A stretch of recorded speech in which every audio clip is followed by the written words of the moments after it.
De regreso con ustedes, complacido de llevarle este manjar de comunicación y de información con Jonathan de Olio, nuestro conferencista invitado en esta tarde.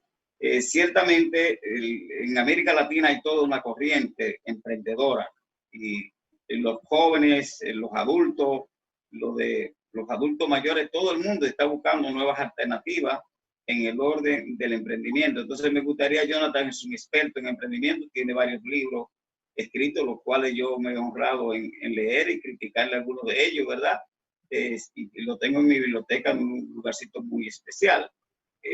¿Cómo pueden los emprendedores de la República Dominicana y del mundo que nos están viendo a través de las redes en estos momentos, pues redefinir sus proyectos, ser creativo en esta coyuntura para lanzar proyectos? Y me gustaría, si Alejandro tiene de una vez alguna inquietud, que la plantee junto con esta para que Jonathan nos responda a los dos de manera masiva. Sí, yo quisiera también anexarle en ese asunto de los emprendimientos. Todos somos emprendedores porque nos hemos vuelto con este COVID-19 que tenemos que estar emprendiendo cosas que anteriormente no eran del trabajo diario nuestro. Pero quería también ponerte una pregunta adicional. El emprendedor siempre estaba con un coach, o sea, con una persona que le daba las instrucciones, y principalmente presencial. ¿Cómo ahora, que no es tan presencial, se pueden crear las condiciones para que el emprendedor pueda hacer su trabajo? Bueno, vamos a empezar por esa última pregunta. Yo creo que para que el emprendedor tenga su coach 24/7, tiene que desarrollar una disciplina de estudio con estructura, metodológica y naturaleza. Miren todos mis mentores aquí.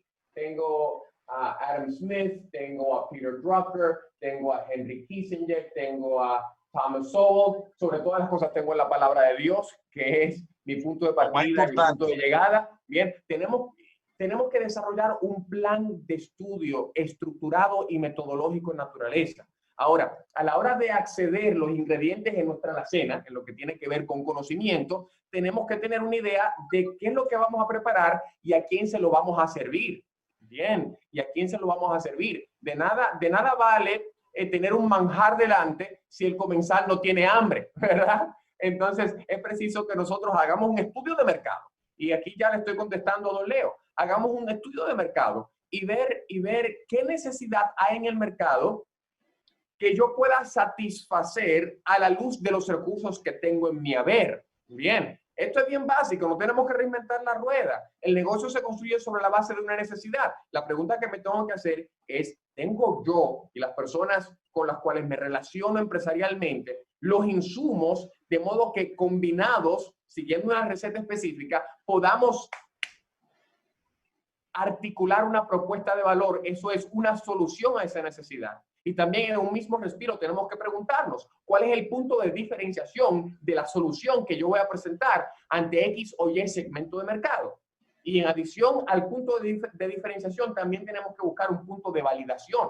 Bien, porque yo me acabo de mudar a Santiago, por decir algo. No mucha gente me conoce en Santiago, pero si presento una solución con un punto de diferenciación interesante y lo articulo a través de don Alejandro y de don Leo, ya estoy siendo validado. Y ahí vamos haciendo el empalme, don Leo, porque hablamos de relevo generacional, y si bien yo creo en el relevo, yo creo que para nosotros abordar ese elemento de validación con fuerza, necesitamos hacer un empalme entre los líderes vigentes y los líderes emergentes, de modo que las propuestas de los emergentes puedan tener más peso, puedan ser más formidables a la hora de penetrar ciertos segmentos de mercado. Bien.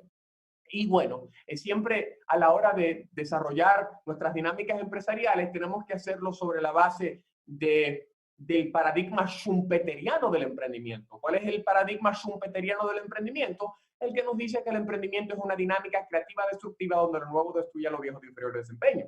De modo que cuando vamos al mercado, tenemos que pensar no nada más en qué crear, sino en qué destruir a partir de lo que creamos. Bien, por eso yo muchas veces le digo a la gente, oye, emprende tu frustración. emprende tu frustración. ¿Te frustra algo? Utiliza esa frustración para desarrollar una solución a esa necesidad que te crea frustración. Ahora, tenemos que hacerlo de manera mancomunada, de manera estructurada y idealmente hacerlo en equipo.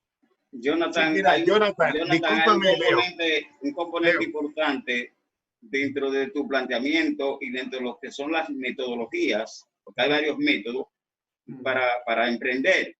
Entonces, que decirle a los televidentes, interpretando tu inquietud, de que nosotros no lo estamos mandando a hacer un estudio de mercado, a escribir un libro, ni a contratar una compañía para que le dé un documento que no le va a servir. Es decir, que va a tener guardado en la gaveta, en el escritorio, sino que lo que lo estamos mandando de manera práctica es a detectar dónde hay una necesidad, dónde hay un dolor, ¿verdad?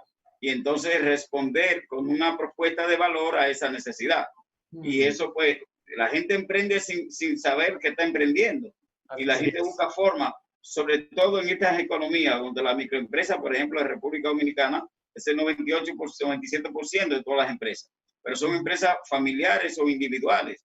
Y esos son unos emprendimientos que generalmente se hacen por necesidad, no porque sea una pasión, una visión, sino que tengo que buscar con ingresos, entonces hago hacer cualquier cosa.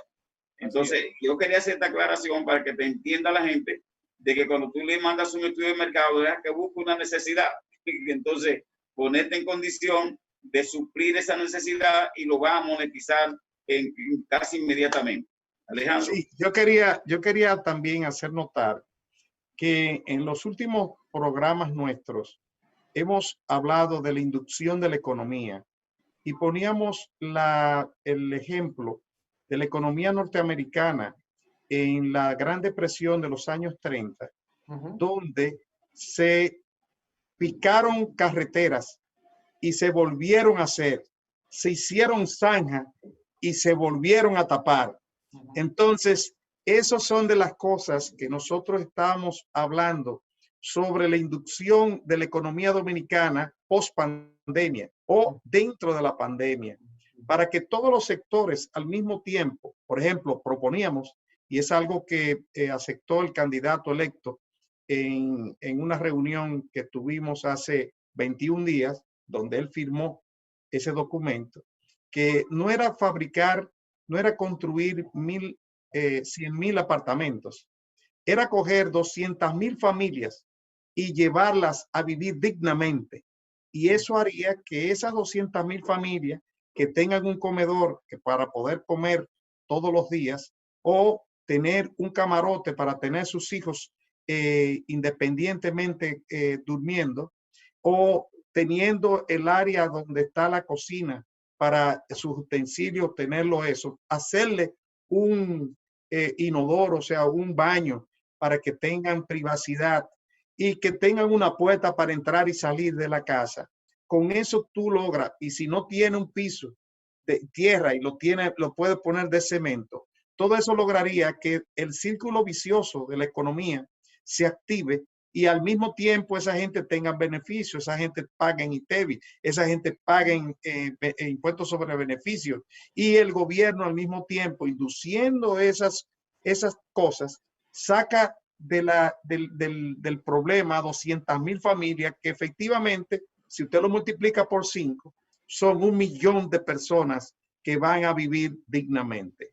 ¿Qué tú tienes con respecto a esa idea, Jonathan? Me parece que estamos dándole a la cabeza del clavo con esa propuesta que usted bien articula, porque de esa manera estamos prestándole atención a la causa del efecto. Bien, habían otros candidatos en la palestra que estaban apostando al efecto. No, que le vamos a dar viviendas, no, que le vamos a hacer una transferencia unilateral. Ese es el efecto. Y si no le damos calor a la causa del efecto, entonces eventualmente esos efectos que en el corto plazo son artificiales van a desvanecer en el mediano plazo. No sé si me doy a entender. Es el caso con muchas familias norteamericanas, especialmente en la demografía afroamericana, que desde la instauración de la gran sociedad por Lyndon B. Johnson en la década de los 70 han estado recibiendo transferencias unilaterales del Estado. Bien,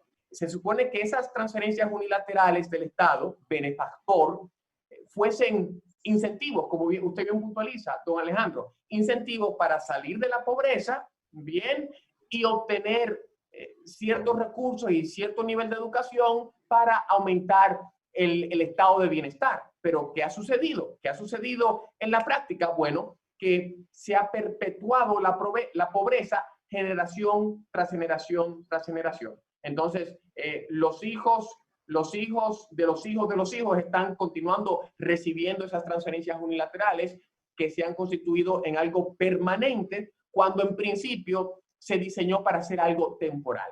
Y el sistema político, digamos, ha aprovechado ese particular para tener un voto duro de ciertos segmentos de la sociedad.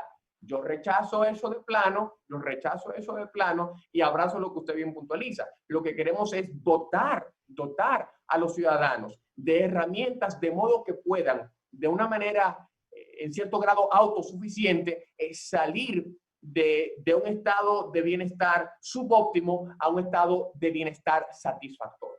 Jonathan, a raíz del tema que estamos discutiendo, te voy a dejar en el aire una pregunta para que nos orientes a los amables televidentes que siguen nuestro espacio.